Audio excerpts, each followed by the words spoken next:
Welcome back. Tomorrow, the burglary trial for State Senator Nicole Mitchell begins. Senator Mitchell is charged with 2 felonies, first-degree burglary and possession of burglary tools. She's accused of breaking into her stepmother's home last year in Detroit Lakes. According to the charging documents, Senator Mitchell told investigators at the time she was trying to reclaim items from her recently deceased father and that the stepmother would not give her. Jury selection begins tomorrow. Once that jury is seated, Fox 9 will be streaming the trial live on the Fox local app, so you can join us for that. But in the meantime, we're joined by defense attorney, not connected to the case, Paul Applebaum, for some of your insight on what is a very interesting situation. Good to see you. Nice to be here. Thank you very much.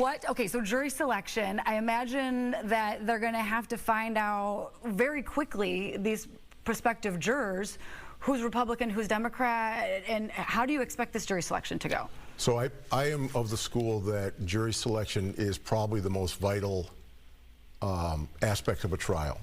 Because if you don't have jurors seated in your case who are willing to listen to the evidence, they're not going to hear your message. And so you're talking to yourself basically when you're up in front of them.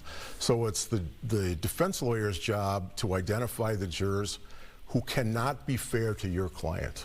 And that requires some aggressive questioning, some digging, following up on questions and not taking the jurors' pat answers.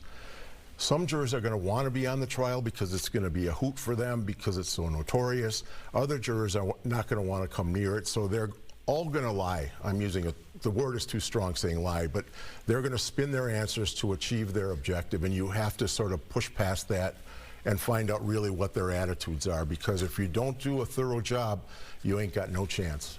Yeah, and the creativity and the expertise and the experience to do that, especially when, you know, this obviously has huge implications for her, but for the state, the balance of power, you know, so many people watching. Right. How do you ever, you're not going to find anybody who doesn't know something about this case. Yes.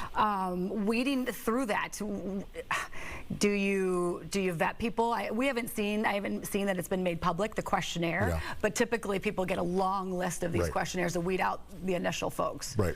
So typically questionnaires are reserved for murder cases and for crim sex cases. But in a case like this that's so notorious, I'm sure that last week they passed out questionnaires and the jurors took them home and answered them, but that's just the launching point for your questions as a defense lawyer. And you have to find out whether or not they can be fair and give your case a chance. Otherwise, you have to strike them for what's called for cause. And defense lawyers have unlimited number of causes, strikes for cause. And they can delve into all of these issues to determine whether or not that juror can set aside their biases. And the first thing as a defense lawyer has to do is say, look, everybody has biases. So don't try to tell me you don't have any, but we need to know whether or not you can set those biases aside and listen to the evidence fresh. And so that's the first piece of it.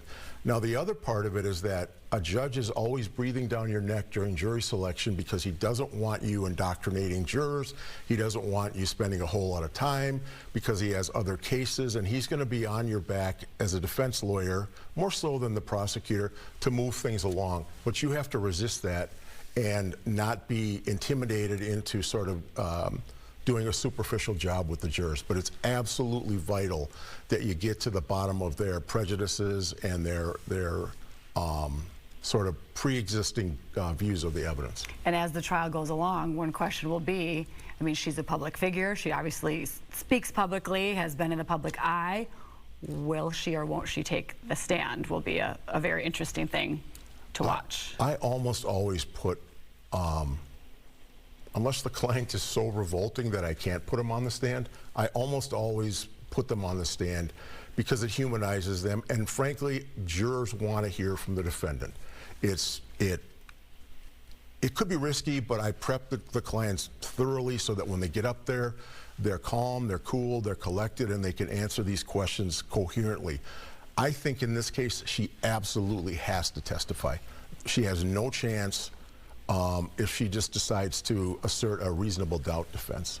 She's got to tell her story, and hopefully it will resonate with one or two jurors who will take a position of not guilty and then not change that position as the other jurors pile on them and try to get them to change that. And so I think she has to testify. Yeah, well, we'll be watching, of course. Paul, thank you. We appreciate your expertise. And again, we're going to be streaming the trial in its entirety after the jury selection on Fox Local, so people can watch. So thanks again. We'll have to have you back. Thanks for having me.